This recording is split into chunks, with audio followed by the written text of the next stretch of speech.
श्री साईनाथाय नमः। अध्याय 27 प्रारंभ।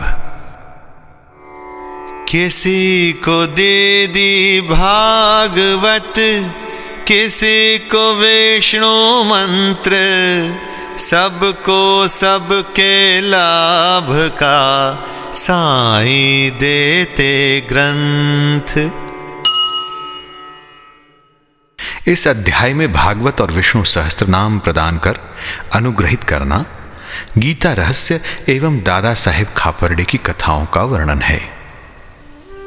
श्री साईं बाबा ने किस प्रकार धार्मिक ग्रंथों को कर स्पर्श से पवित्र कर अपने भक्तों को पारायण के लिए देकर अनुग्रहित किया तथा और भी अन्य कई घटनाओं का उल्लेख किया गया है। जन साधारण का ऐसा विश्वास है कि समुद्र में स्नान कर लेने से ही समस्त तीर्थों तथा पवित्र नदियों में स्नान करने का पुण्य प्राप्त हो जाता है। ठीक इसी प्रकार सद्गुरु के चरणों का आश्रय लेने मात्र से तीनों शक्तियों अर्थात ब्रह्मा, विष्णु और महेश और पर ब्रह्म को नमन करने का श्रेय सहज ही प्राप्त हो जाता है। श्री सच्चिदानंद साईं महाराज की जय हो। वे तो भक्तों के लिए कल्पतरु, दया के सागर और आत्मा अनुभूति देने वाले हैं। हे साईं, तुम अपनी कथाओं के श्रवण में मेरी श्रद्धा जागृत कर दो। घनघोर वर्षा ऋतु में जिस प्रकार चातक पक्षी स्वाति नक्षत्र की केवल एक बूंद का पान कर प्रसन्न हो जाता है, उसी प्रकार अपनी कथाओं के सार सिंधु से प्रकटित एक जल कण का सहस्त्रांश दे दो, जिससे पाठकों और श्रोताओं के हृदय तृप्त होकर प्रसन्नता से भरपूर हो जाएं।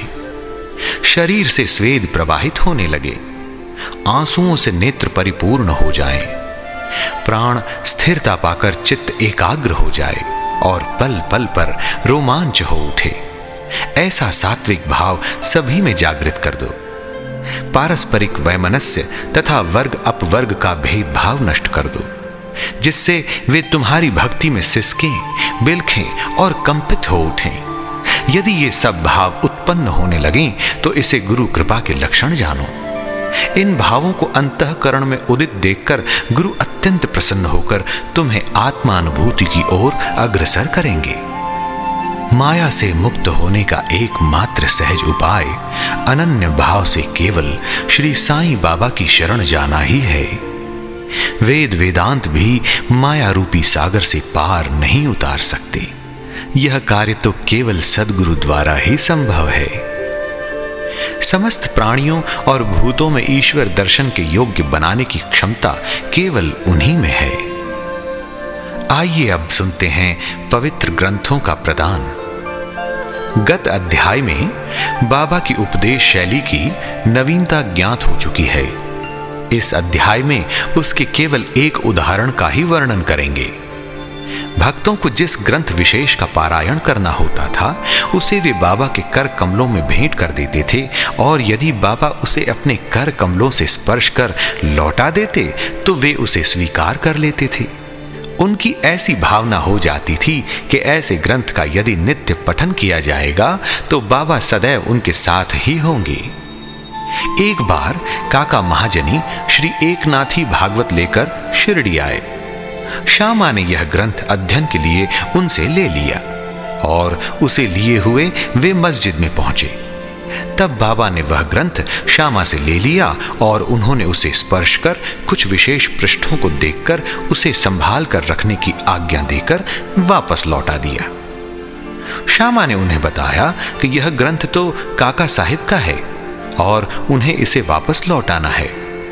तब बाबा कहने लगे, नहीं नहीं, यह ग्रंथ तो मैं तुम्हें दे रहा हूं। तुम इसे सावधानी से अपने पास रखो। यह तुम्हें अत्यंत उपयोगी सिद्ध होगा। कुछ दिनों के पश्चात काका महाजनी पुनः श्री एकनाथी भागवत की दूसरी प्रति लेकर आए और बाबा के कर कमलों में भेंट कर दी, जिसे बाबा ने प्रसाद स्वरूप लौटाकर उन्हें भी उसे सावधानी से संभाल कर रखने की आज्ञा दी। साथ ही बाबा ने उन्हें आश्वासन दिया कि यह तुम्हें उत्तम स्थिति में पहुंचाने में सहायक सिद्ध होगा। काका ने उन्हें प्रणाम कर उसे स्वीकार कर लिया। आइए अब हम श्यामा और विष्णु सहस्त्र नाम की कथा सुनेंगे। श्यामा बाबा के अंतरंग भक्त थे। इस कारण बाबा उन्हें एक विचित्र ढंग से विष्णु सहस्त्र नाम प्रसाद रूप में देने की कृपा करना चाहते थे। तभी एक रामदासी आकर कुछ दिन शिरडी में ठहरा।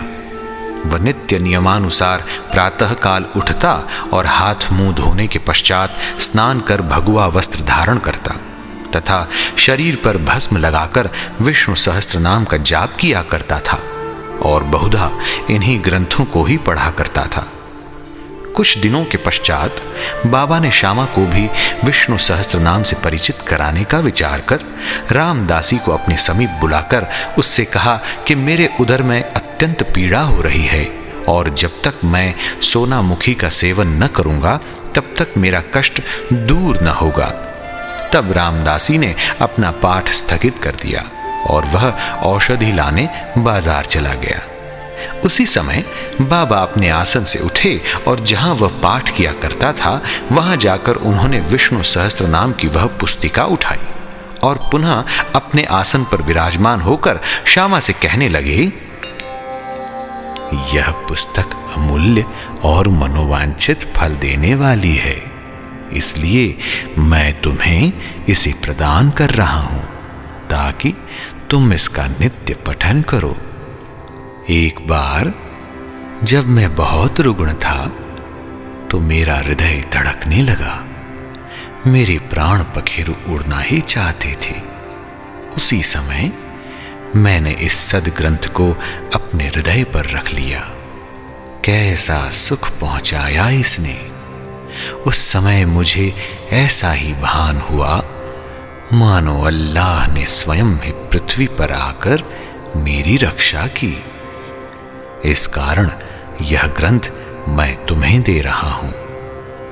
इसे थोड़ा धीरे धीरे कम से कम 1 श्लोक प्रतिदिन अवश्य पढ़ना, जिससे तुम्हारा बहुत भला होगा।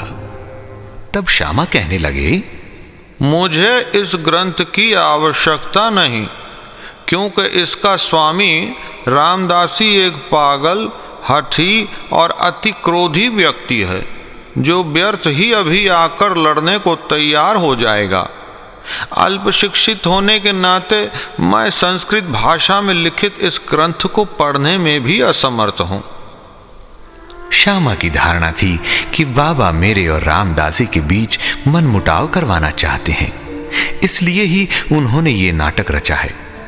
बाबा का विचार उनके प्रति क्या था, क्या उनकी समझ में न आया? बाबा ये इनके इन प्रकारेण विष्णु सहस्त्र नाम उसके कंठ में उतार देना चाहते थे। वे तो अपने एक अल्प शिक्षित अंतरंग भक्त को सांसारिक दुखों से मुक्त कर देना चाहते थे। ईश्वर नाम के जाप का महत्व तो सभी को विदित ही है, जो हमें पापों से बचाकर कुवृत्तियों से हमारी रक्षा कर जन्म तथा मृत्यु के बंधन से छुड़ा देता है। यह आत्मशुद्धि के लिए एक उत्तम साधन है, जिसमें न किसी सामग्री की आवश्यकता है और न किसी नियम के बंधन की। इससे सुगम और प्रभावकारी साधन अन्य कोई नहीं। बाबा की इच्छा तो श्यामा से यह साधना कराने की थी, परंतु श्यामा ऐसा न चाहते थे, इसलिए बाबा ने उन पर दबाव डाला। ऐसा बहुधा सुनने में आया है कि बहुत पहले श्री एकनाथ महाराज ने भी अपने एक पड़ोसी ब्राह्मण से विष्णु सहस्त्र नाम का जाप करने के लिए आग्रह कर उसकी रक्षा की थी। विष्णु सहस्त्र नाम का जाप चित्त शुद्धि के लिए एक श्रेष्ठ तथा सरल मार्ग है। इसीलिए बाबा ने श्यामा को अनुरोध पूर्वक इसके जाप में प्रवृत्त किया। रामदासी बाजार से तुरंत सोना मुखी लेकर पहुंचा। अन्ना चिंचणी कर जो वहीं उपस्थित थे प्रायः पूरे नारद मुनि ही थे और उन्होंने उक्त घटना का संपूर्ण वृत्तांत रामदेसी को बता दिया। रामदेसी क्रोधावेश में आकर श्यामा की ओर लपका और कहने लगा, ये तुम्हारा ही कार्य है जो तुमने बाबा के द्वारा मुझे उदर पीड़ा के बहाने औषधि लेने को भेजा। यदि तुमने पुस्तक न लौटाई तो मैं तुम्हारा सिर फोड़ दूंगा। श्यामा ने उसे शांतिपूर्वक समझाया, परंतु उनका कहना व्यर्थ ही हुआ। तब बाबा प्रेम पूर्वक बोले, अरे रामदासी, ये क्या बात है? क्यों उपद्रव कर रहे हो? क्या श्यामा अपना बालक नहीं है? तुम उसे व्यर्थ ही क्यों गाली दे रहे हो? मुझे तो ऐसा प्रतीत होता है कि तुम्हारी प्रकृति ही उपद्रवी है। क्या तुम नम्र और मृदुल वाणी नहीं बोल सकते? तुम नित्य प्रति इन पवित्र ग्रंथों का पाठ किया करते हो और फिर भी तुम्हारा चित्त अशुद्ध ही है। जब तुम्हारी इच्छाएं ही तुम्हारे वश में नहीं है तो तुम रामदासी कैसे? तुम्हें तो समस्त वस्तुओं से वैराग्य होना चाहिए। कैसी विचित्र बात है कि तुम्हें इस पुस्तक पर इतना अधिक मोह है। अरे सच्चे रामदासी को तो ममता त्याग कर समदर्शी होना चाहिए। तुम तो अभी बालक श्यामा से केवल एक छोटी सी पुस्तक के लिए झगड़ा कर रहे थे। जाओ अपने आसन पर बैठो। पैसों से पुस्तकें तो अनेक प्राप्त हो सकती हैं, परंतु मनुष्य नहीं। उत्तम विचारक बनकर विवेकशील हो। पुस्तक का मूल्य ही क्या है और उससे श्यामा को क्या प्रयोजन? मैंने स्वयं उठाकर वह पुस्तक उसे दी थी, ये सोचकर कि तुम्हें तो यह पुस्तक पूर्णतः कंठस्थ है। श्यामा को इसके पठन से कुछ लाभ पहुंचे, इसलिए मैंने ही उसे दी है। बाबा के ये शब्द कितने मृदु और मार्मिक तथा अमृत तुल्य हैं। इनका प्रभाव रामदासी पर पड़ा। वह चुप हो गया तथा फिर श्यामा से बोला, मैं इसके बदले में पंचरत्नी गीता की एक प्रति स्वीकार कर लूंगा। तब श्यामा भी प्रसन्न होकर कहने लगे, एक ही क्यों, मैं तो तुम्हें इसके बदले में 10 प्रतियां देने को तैयार हूं। इस प्रकार यह विवाद तो शांत हो गया, परंतु अब प्रश्न ये आया कि रामदासी ने पंचरत्नी गीता के लिए एक ऐसी पुस्तक जिसका उसे कभी ध्यान भी न आया था, इतना आग्रह क्यों किया? और जो मस्जिद में हर दिन धार्मिक ग्रंथों का पाठ करता हो, वह बाबा के समक्ष ही इतना उत्पात करने पर क्यों उतारू हो गया? हम नहीं जानते कि इस दोष का निराकरण कैसे करें और किसे दोषी ठहरावें। हम तो केवल इतना ही जान सके कि यदि इस प्रणाली का अनुसरण न किया गया होता तो विषय का महत्व और ईश्वर नाम की महिमा तथा श्यामा को विष्णु सहस्त्र नाम के पठन का शुभ अवसर ही प्राप्त न होता। इससे यही प्रतीत होता है कि बाबा के उपदेश की शैली और उसकी प्रक्रिया अद्वितीय है। श्यामा ने धीरे धीरे इस ग्रंथ का इतना अध्ययन कर लिया कि उन्हें इस विषय का इतना ज्ञान हो गया कि वह श्रीमान बूटी साहिब के दामाद प्रोफेसर जी नार के MA को भी उसका यथार्थ अर्थ समझाने में पूर्ण सफल हुए। आइए अब गीता रहस्य के बारे में जानें। ब्रह्म विद्या अर्थात अध्यात्म, इसका जो भक्त अध्ययन करते हैं उन्हें बाबा सदैव प्रोत्साहित करते थे। इसका एक उदाहरण है कि एक समय बापू साहेब जोग का एक पार्सल आया जिसमें श्री लोकमान्य तिलक कृत गीता भाष्य की एक प्रति थी, जिसे कांख में दबाए हुए वे मस्जिद में आए।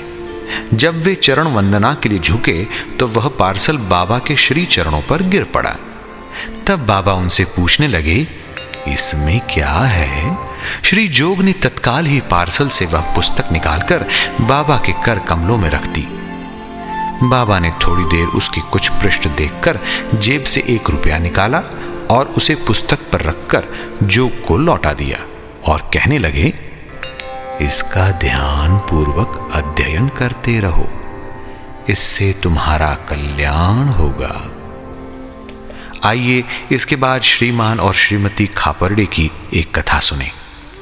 एक बार श्री दादा साहेब खापर्डे सकुटुंब शिरडी आए और कुछ मास वहीं ठहरे। उनके ठहरने के नित्य कार्यक्रम का वर्णन श्री साईं लीला पत्रिका के प्रथम भाग में प्रकाशित हुआ है। दादा कोई सामान्य व्यक्ति न थे। वे एक धनाढ्य और अमरावती के सुप्रसिद्ध वकील तथा केंद्रीय धारा सभा दिल्ली के सदस्य थे। वे विद्वान और प्रवीण वक्ता भी थे। इतने गुणवान होते हुए भी उन्हें बाबा के समक्ष मुंह खोलने का साहस न होता था। अधिकांश भक्तगण तो बाबा से हर समय अपनी शंका का समाधान कर लिया करते थे।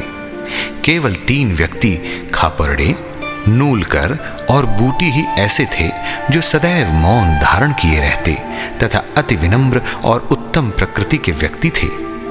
दादा साहेब विद्यारण्य स्वामी द्वारा रचित पंचदशी नामक प्रसिद्ध संस्कृत ग्रंथ, जिसमें अद्वैत वेदांत का दर्शन है, उसका विवरण दूसरों को तो समझाया करते थे, परंतु जब वे बाबा के समीप मस्जिद में आए तो वे एक शब्द का भी उच्चारण न कर सके। यथार्थ में कोई व्यक्ति, चाहे वह जितना वेद वेदांतों में पारंगत क्यों न हो, परंतु ब्रह्म पद को पहुंचे हुए व्यक्ति के समक्ष उसका शुष्क ज्ञान प्रकाश नहीं दे सकता। दादा 4 माह तक तथा उनकी पत्नी 7 महीने वहां ठहरी। वे दोनों अपने शिरडी प्रवास से अत्यंत प्रसन्न थे। श्रीमती खापरडे श्रद्धालु तथा पूर्ण भक्त थी, इसलिए उनका साईं चरणों में अत्यंत प्रेम था। प्रतिदिन दोपहर को वे स्वयं नैवेद्य लेकर मस्जिद को जाती और जब बाबा उसे ग्रहण कर लेते तभी वे लौटकर अपना भोजन किया करती थी। बाबा उनकी अटल श्रद्धा की झांकी का दूसरों को भी दर्शन कराना चाहते थे। एक दिन दोपहर को वे सांजा, पूरी, भात, सार, खीर और अन्य भोज्य पदार्थ लेकर मस्जिद में आईं। और दिनों तो भोजन प्रायः घंटों तक बाबा की प्रतीक्षा में पड़ा रहता था, परंतु उस दिन वे तुरंत ही उठे और भोजन के स्थान पर आकर आसन ग्रहण कर लिया और थाली पर से कपड़ा हटाकर उन्होंने रुचिपूर्वक भोजन करना प्रारंभ कर दिया। तब श्यामा कहने लगे, ये पक्षपात क्यों? दूसरों की थालियों पर तो आप दृष्टि तक नहीं डालते, उल्टे उन्हें फेंक देते हैं, परंतु आज इस भोजन को आप बड़ी उत्सुकता और रुचि से खा रहे हैं। आज इस बाई का भोजन आपको इतना स्वादिष्ट क्यों लगा? ये विषय तो हम लोगों के लिए एक समस्या बन गया है।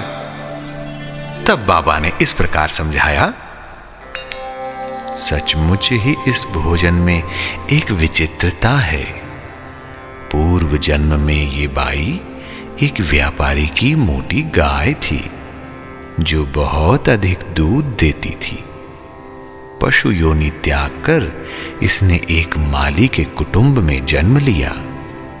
उस जन्म के उपरांत फिर यह एक क्षत्रिय वंश में उत्पन्न हुई और इसका ब्याह एक व्यापारी से हो गया। दीर्घ काल के पश्चात इनसे भेंट हुई है, इसलिए इनकी थाली में से प्रेम पूर्वक 4 ग्रास तो खा लेने दो। ऐसा कहकर बाबा ने भरपेट भोजन किया और फिर हाथ मुंह धोकर और तृप्ति की 4-5 डकारें लेकर वे अपने आसन पर पुनः आ बिराजे। फिर श्रीमती खापरडे ने बाबा को नमन किया और उनके पाद सेवन करने लगी। बाबा उनसे वार्तालाप करने लगे और साथ साथ उनके हाथ भी दबाने लगे। इस प्रकार परस्पर सेवा करते देखा और श्यामा मुस्कुराने लगा और बोला कि देखो तो ये एक अद्भुत दृश्य है कि भगवान और भक्त एक दूसरे की सेवा कर रहे हैं। उनकी सच्ची लगन देखकर बाबा अत्यंत कोमल तथा मृदु शब्दों में अपने श्री मुख से कहने लगे, अब सदैव राजा राम का जाप किया करो और यदि तुमने इसका अभ्यास क्रमबद्ध कर लिया तो तुम्हें अपने जीवन के ध्येय की प्राप्ति अवश्य हो जाएगी। तुम्हें पूर्ण शांति प्राप्त होकर अत्यधिक लाभ होगा। आध्यात्मिक विषयों से अपरिचित व्यक्तियों के लिए ये घटना साधारण सी प्रतीत होगी, परंतु शास्त्रीय भाषा में यह शक्तिपात के नाम से विदित है अर्थात गुरु द्वारा शिष्य में शक्ति संचार करना। बाबा के वे शब्द कितने शक्तिशाली और प्रभावकारी थे जो एक क्षण में ही हृदय कमल में प्रवेश कर गए और वहां अंकुरित हो उठे। यह घटना गुरु शिष्य संबंध के आदर्श की द्योतक है। गुरु शिष्य दोनों को एक दूसरे को अभिन्न जानकर प्रेम और सेवा करनी चाहिए, क्योंकि उन दोनों में कोई भेद नहीं है। वे दोनों अभिन्न और एक ही हैं, जो कभी पृथक नहीं हो सकते। शिष्य गुरुदेव के चरणों पर मस्तक रख रहा है, ये तो केवल बाह्य दृश्य मात्र है। आंतरिक दृष्टि से दोनों अभिन्न और एक ही हैं, तथा जो उनमें भेद समझता है वह अभी अपरिपक्व और अपूर्ण ही है। श्री सद्गुरु साईनाथार्पणमस्तु। शुभम भवतु। शिष्य गुरु में भेद नहीं, दोनों एक समान, दोनों रखते हैं हृदय से एक दूजे का ध्यान। अध्याय 27 संपूर्णम। सच्चिदानंद साईनाथ महाराज की जय।